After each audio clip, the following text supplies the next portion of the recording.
Es imprescindible hablar de Silvio Pettirossi cuando se habla de esas etapas fundacionales de la aviación paraguaya. Sí. ¿Quién era Silvio Pettirossi? ¿Quiénes eran sus padres? Bueno, Silvio Pettirossi, paraguayo, hijo de un empresario italiano, don Antimo Pettirossi, era un empresario de la construcción.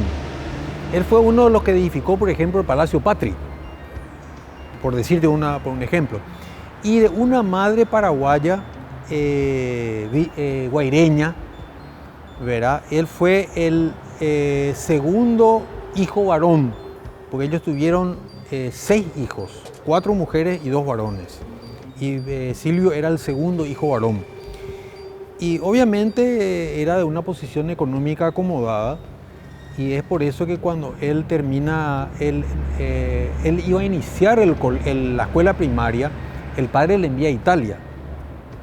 El hermano mayor, que era bastante mayor que él, ya estaba en un liceo militar en la ciudad de Viterbo, cerca de Roma. Y Silvio va a ese mismo liceo y hace toda la escuela primaria en Viterbo, era un liceo militar, así como la Costañú de acá. O sea que aparte de recibir su formación académica, también recibió formación militar, ¿verdad? Y él regresa y a principios del siglo XX él empieza con mucho interés a leer las noticias de la incipiente aviación, y él se entusiasma mucho. Él va luego en la primera década de los años del siglo XX a Buenos Aires, y ahí toma contacto con los pioneros de la aviación argentina, entre ellos Jorge Newbery. Y es con Jorge Newbery que él aprende a volar, toma sus primeras lecciones de vuelo. O sea, no fue cualquier maestro. No fue cualquier maestro. Y fue él el que le estimuló a Pettirossi para que vaya a Francia, que era entonces considerada la cuna de la aviación. Donde también fue Santos Dumont. Exacto, ¿verdad? Y entonces fue ahí que Pettirossi va en el año 13 con media beca del gobierno paraguayo. Ya estaba el presidente Scherer como primer mandatario, ¿verdad? Y va con media beca a estudiar a una escuela de aviación en Francia, y la otra, los otros gastos económicos solventó la familia. Sí, y él compra un avión ahí. Ah, sí. Su de Perduzán es un avión que él compró, ¿verdad? Con fondos que le envió el Estado y su familia. Y su nombradía, digamos, como as de la aeronáutica, la acrobacia, ¿es valorable desde una perspectiva pionera, así a nivel nacional, o realmente tuvo los quilates para ser admirado afuera también? No, realmente, inclusive él fue muy admirado en Europa, porque, por darte un ejemplo nomás, hay una figura acrobática que se llama looping, que es hacer esto con el avión. Él no solamente hizo eso, sino inventó el looping al revés.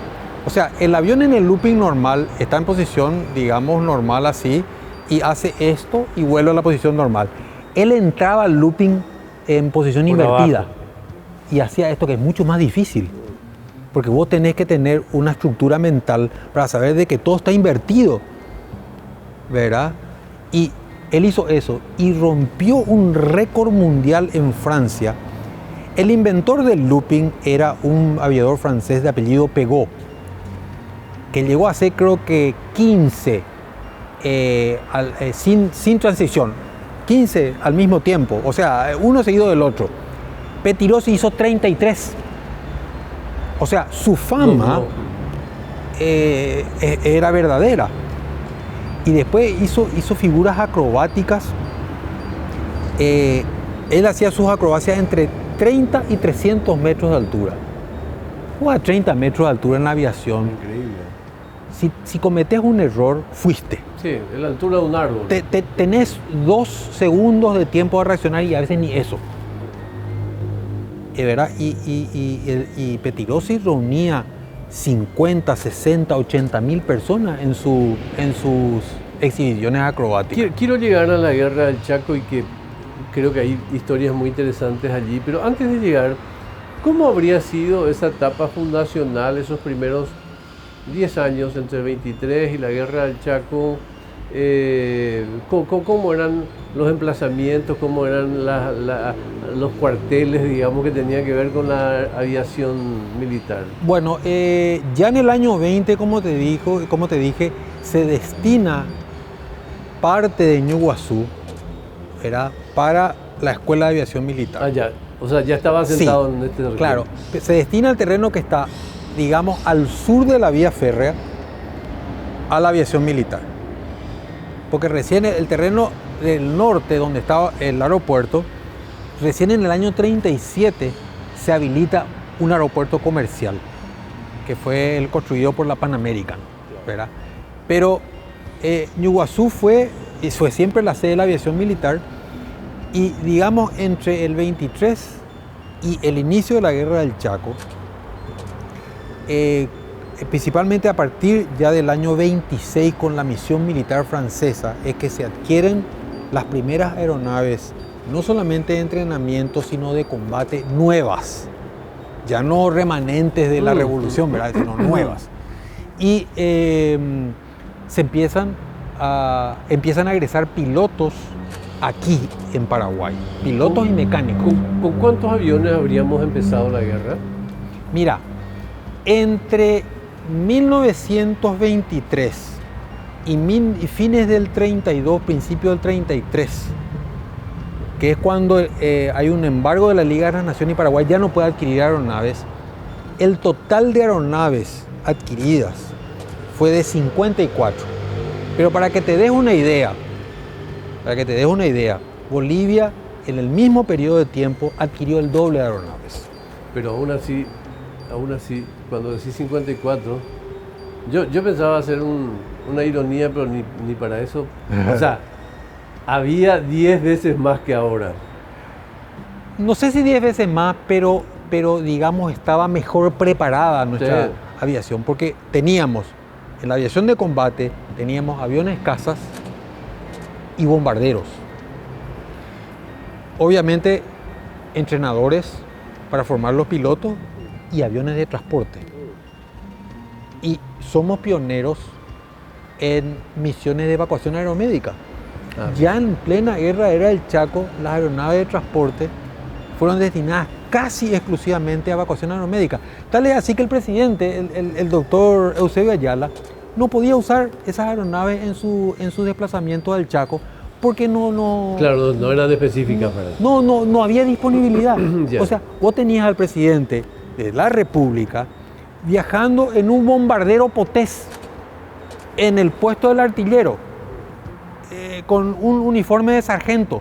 Sí. Porque él decía pues, que si derribaban su aeronave y caía tras las líneas enemigas, iban a encontrar un viejo sargento ahí entre los restos de la aeronave, curioso, y no al ¿no? presidente de la República.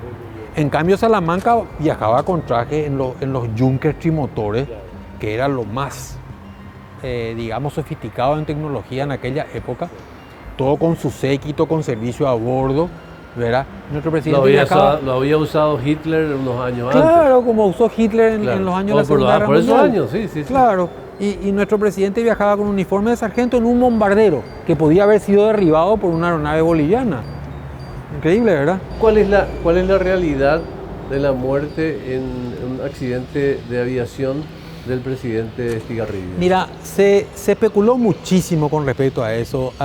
Inclusive sus descendientes siguen defendiendo la tesis de un atentado, pero es una tesis insostenible. En primer lugar, porque Estigarribia escogió la aeronave al azar. Entonces, no podía prepararse la aeronave porque fue al azar. No estaba llegando el Breda 44, que era la aeronave que normalmente usaba Estigarribia. Era un bimotor de la época de la Guerra del Chaco, porque se quedó varado en Concepción por el tema del techo bajo de nubes. En esa época no se volaba por instrumento, o por lo menos en Paraguay, ¿verdad? Entonces Estigarribia, que por algún motivo le urgía ir a San Bernardino, vio que en la plataforma frente a uno de los hangares estaba un Potés, que era el Potés 7, que había sido modificado después de la guerra, porque el Potés tenía dos cabinas abiertas, una para el piloto y una para el artillero. Pero en la posguerra del Chaco se desmontó la torrecilla de ametralladora del artillero y se cerró la cabina, se le abrió unas ventanillas a los costados y se agregó 2 asientos en esa cabina, se abrió un agujero en el piso y se puso una cámara para hacer tareas de aerofotogrametría. Porque había un problema limítrofe con Argentina por el tema del brazo norte y el brazo sur del Pilcomayo. Y el gobierno hizo una serie de vuelos de aerofotogrametría con esa aeronave, sacando fotos. Entonces, Estigarribia ordenó que se alistase esa aeronave, se le sacó la cámara, se puso otra vez la tapa del piso y tanto Estigarribia como la señora se fueron viajaron ahí y Carmelo Peralta en la cabina del piloto. ¿Cuál fue el problema?